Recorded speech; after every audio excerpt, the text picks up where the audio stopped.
maatii dammeetii akkam jirtu nagaa keessanii baga jiraatanii baga yeroof guyyaa kana argattanii ardii addunyaa kanarratti biyyoota garaagaraa teessanii sagantaa ishiin tamsaasa ishiin dabarsitu kan kallattiidhaan ishiin dabarsitu tokko gaafa tokko jettee jalqabdurraa eegaltanii kan hordofaa jirtan ammas haaraa kan dabalamtan hunduma keessaniif nageenyi isiniif haa baay'atu jechuun jaalladha. Baga jiraatanii baga eegamtanii egaa yeroo ammaa kana biyyoota giddu galeessaa Afrikaa dabalatee gara Awurooppaa kana hunda yeroon isaa yeroo qorraati jechuudha. Egaa qorra akkam isinitti jira ganna akkam isinitti jira isiniin jechuun jaalladha. Egaa jajjabaadha. Keessumattuu obboloonni biyyoota ambaa biyyoota arabaa kutaa garaagaraa keessa jirtan yeroon kun yeroo qorraati. Haa ta'uyyuu egaa dirqamni hojiidhaaf immoo wanti nu baase egaa waan hundumaa dandeenye damdamantamee akka hojjetamuufidha jechuudha. Tole gaamee har'a ammoo kunoo akkaataa har'a itti mana dammeetti argamee fi ani eenyudha laata? Egaa jalqaba kana too maqaa koon dhahin sagalee koorraa namoonni bartan badhaasa qabdu jedheen abdii guddaa qaba. Egaa har'a kanani dhufe iddoo kanatti kanan argame. Akkoo yookaan immoo dandeessi yuutuubiidha jechuudha.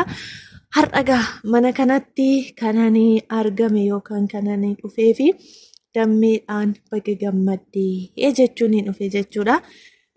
Baga gammaddee kun egaa maal akka ta'e maaliif akka jennus beektu dhugaa dubbachuuf taanaan namoonni cal jedhanii nu hordofanii dadhabbii kana beekuu dhiisuu ni malu. Warri immoo hojicha keessa jiran dadhabbiinsaa hanga gaafa tokko jedhee sabskraayibiin kuma guutee sa'aatiin 4,000 guutee akkuma kanallee immoo gaafa seera isaa guutanillee hanga namaa deebi'utti dadhabbii ofii firii isaa yookaan ija dadhabbii ofii arguudhaaf hammam akka nama hawwisiisu warra keessa jirutu beeka jechuudha. Kanaaf immoo warra seericha guutanii eegaa turan keessaa ati immoo ishii tokko dhadammee koo baga gammaddee baga milkoofte siin jechuun jaalladha. Egaa lafa kanarratti wanti kamuu bu'aa ba'ii baay'ee dadhabbii baay'ee qaba. Garuu yeroo hundumaa Waaqayyoo si haa eebbisu mucaa yaada gaarii fi karoora guddaa immoo of keessaa qabdudha. Dhugaa dubbachuuf taanaani. Baay'ee namoota jireenya isaanii keessatti nama gargaaran yookaan immoo namaaf yaada gaarii qaban keessaa namoota beeku keessaa ati ishii tokkodha. Har'a kanaafi asumaan baga gammadde siin jecha kananii dhufe yaada tokko sii qooduudha.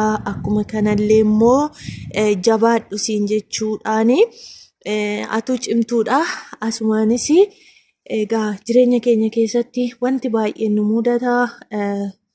Keessumattuu gaafa hojii kana eegallu akkuma namoota baay'ee namoota yaada gaarii yaada qajeelaa of keessaa qaban barannu waan baay'ees immoo akkuma kana faallaa kanas kan barannu jira jechuudha. Kanaafi miidiyaa kanaan guddaa Waaqayyootti aansee baay'ee tokko nutti gammada. Maaliif jettanii sagalee Waaqayyoo keessattis isa hamaa fi isa gaarii sagalee Waaqayyoo keessatti adda baafanna. Dhugaa dubbachuuf taanaan miidiyaan kunis immoo akkuma kana anaaf jechuudha akka yaada kootti akka yaada dandeessutti jechuudha. Namoota yaada gaarii qabanis akkuma kana immoo yaada gaarii namaaf hin qabnellee iddootti bakkatti keessatti adda baafadheedha jechuudha.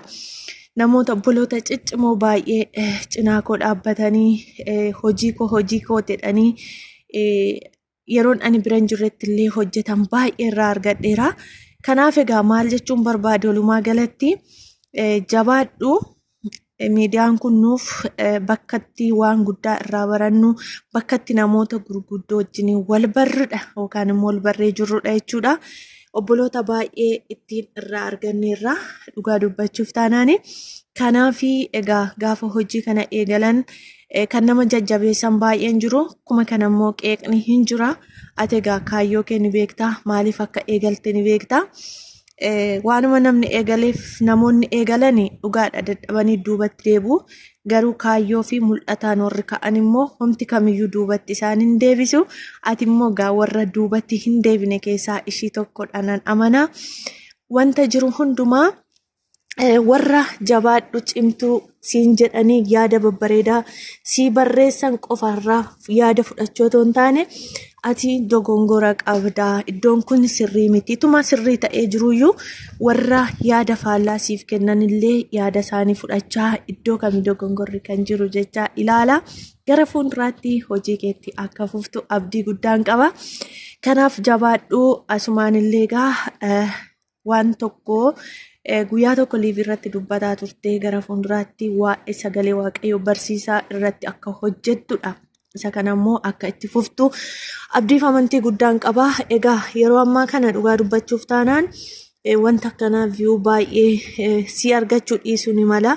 Garuu immoo tokko yoo argate siif waan guddaadha. Kanaaf isa kanarratti jabaadhu kan caalu isa kanadhaan siin jechuu jaalladha.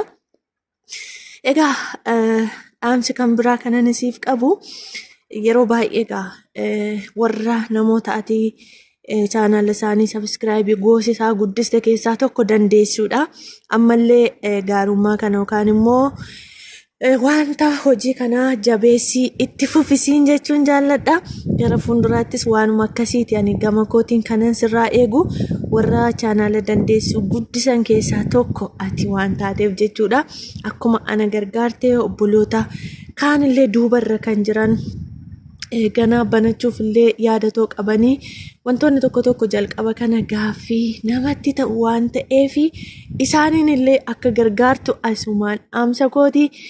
Kanaaf egaa baga gammaddee baga milkooftee gammachuun kee hanga dhumaa siifaa ta'u milkaa'ii irratti kan kallattii hundumaatiin irratti milkooftee guddatee badhaasa ittiin argattu sabiskiraayibii 100 galtee kan ittiin irratti badhaasa argattu siifaa ta'u siin jecha egaa akkooni kana qabattee dhufte akkuma kana immoo ijoollee koo elakkan jedhe hundumti keessanuu sabiskiraayibii ton godhiin ilaalinaa laayikii godhaa sheerii godhaa akkuma kana immoo koomentis yeroo qabaatan waliif barreessaa akkoo waan jetten didammitiire kanaaf egaa kana isiniin jedha turtiin waliin qabnu kana fakkaataa waan hordoftaniif waaqayyo isin haa eebbisu yeroo hundumaa yaada qajeelaa fi waan gaarii hojjechuu irratti jireenya keenya haa hidhannu isiniin jedha. Egaa obboloonni tokko jettanii sabiskiraayibii tokko irraa kaastanii hanga sa'aatii guuttattee seera isaa guuttee deebistutti kan gargaaraa turtan kan waliin turtan obboloota koo wal beenna nuti waan ta'eef yeroo dhaggeeffatan isin beektu guddaa galatoomaa isin jaalladhaa isin kabajaa waaqayyo isin haa eebbisu. Turtiin keenya kana fakkaata yeroo biraa waaqayyo carraa nuu kenne tarii yaada addaatii walitti deebi'uu dandeenya yookaan immoo manuma akkatti wal arguu dandeenya turtii gaarii.